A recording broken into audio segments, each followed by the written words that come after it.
keluh kesah pramuka.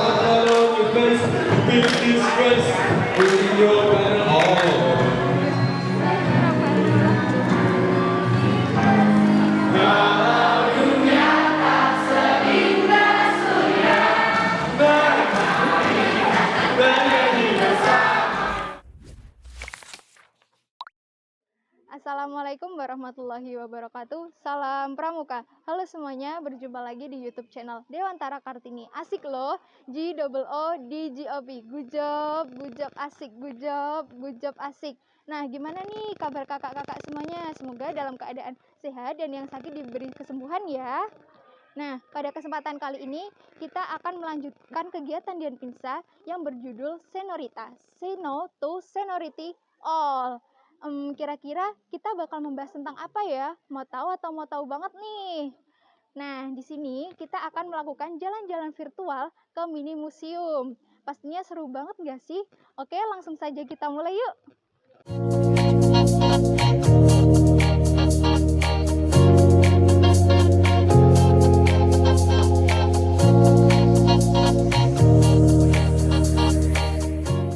Oke, kita mulai dari yang sebelah sini. Yang pertama ada Robert Stephenson Smith Baden-Powell atau biasa kita kenal sebagai Baden-Powell. Baden-Powell ini pastinya sangat famous ya di kalangan anak pramuka. Siapa sih yang nggak kenal Bapak Pandu dunia kita ini?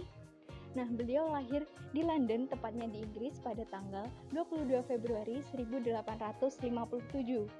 Nama ayahnya adalah Baden-Powell dan ibunya adalah Henrietta Schmidt. Baden-Powell sendiri menikah dengan Olaf Sage Kletsam yang dikaruniai 3 anak, yaitu ada Peter, Heather, dan Betty. Nah, kita tidak akan berbicara tentang perjalanan hidupnya, namun kita akan mengulas tentang kepemimpinannya. Nah, istilah Scott to the Leader Tomorrow memiliki cita-cita untuk membentuk manusia-manusia yang mampu memimpin. Kepemimpinan seperti yang dicontohkan Baden-Powell menjadi suatu barang mahal untuk diimplementasikan di tengah globalisasi saat ini. Apalagi seorang pemuda memiliki labilitas yang cukup tinggi sehingga perlu dibentengi dengan kegiatan-kegiatan yang bermanfaat. Pemuda atau pramuka penegak sendiri harus berhasil mengalahkan karang-karang berbahaya.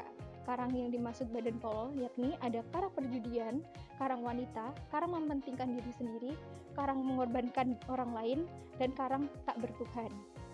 Pengandalian karang tersebut adalah salah satu kunci keberhasilan Baden-Powell sendiri. Sikap yang ditunjukkan menjadi contoh untuk ditiru mulai dari perilaku, tutur kata, dan prestasi. Sehingga pramuka kemudian dapat menjawab tantangan kehidupan yang penuh dinamika dalam mewujudkan cita-cita Baden-Powell dan gerakan pramuka. Prestasi tertinggi dan paling utama di dalam gerakan pramuka adalah ketika karakter berubah dari yang tidak baik menjadi yang lebih baik. Nah, mari kita beralih ke tokoh yang selanjutnya, ada Insinyur Soekarno atau biasa kita sapa Bung Karno. Nah, Bung Karno sendiri memiliki nama kecil yaitu Kusno. Ia lahir di Surabaya pada tanggal 6 Juni 1901. Lalu ia meninggal di Jakarta pada tanggal 21 Juni 1970. Lalu ia dimakamkan di Blitar, Jawa Timur. Sejak kecil, Soekarno sudah menjadi anak yang berprestasi, bahkan mampu menguasai banyak bahasa. Itulah sebabnya kecerdasan Soekarno dikenal oleh dunia. Tak heran mengapa akhirnya Soekarno mampu mempersatukan negara Kesatuan Republik Indonesia yang terdiri dari berbagai suku, golongan, budaya, dan bahkan beragam kepercayaan. Keberhasilan pertama yang tidak akan pernah dilupakan dari Soekarno ialah bagaimana ia mampu mengorbankan semangat revolusi di tengah-tengah masyarakat Indonesia, yang mana hal tersebut membawa Indonesia pada kemerdekaan di tahun 1945. Finalnya adalah ketika Soekarno membacakan teks proklamasi kemerdekaan Indonesia hingga Indonesia akhirnya mendapat pengakuan di mata dunia.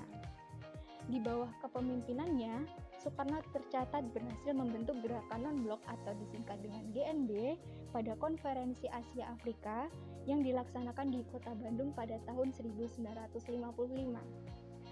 Lalu pada tanggal 1 Mei 1963, Papua Barat akhirnya berhasil bergabung dengan Negara Kesatuan Republik Indonesia. Namun, Hal ini merupakan hasil dari serentetan perjuangan yang dilakukan oleh Soekarno selaku pemimpin Indonesia. Setelah membahas tentang Baden Powell dan Insinyur Soekarno, mari kita move ke tokoh yang terakhir. Tokoh ini menjadi nama Satuan Ambalan Putra di SMA Negeri 1 Sleman. Siapa lagi kalau bukan Ki Hajar Dewantara. Ki Hajar Dewantara lahir di Yogyakarta pada tanggal 2 Mei 1889 dengan nama Raden Mas Suwardi Suryaningrat. Ia merupakan cucu dari Sri Paku Alam ketiga dan ayahnya yang bernama GPH Suryaningrat. Nah, sebagai bangsawan Jawa, Suwardi Suryaningrat mengenyam pendidikan Yurpisi Leger School. Pada waktu itu, Ki Hajar Dewantara termasuk penulis yang terkenal. Tulisan yang tajam dan patriotik membuatnya mampu membangkitkan semangat anti-kolonial bagi pembacanya.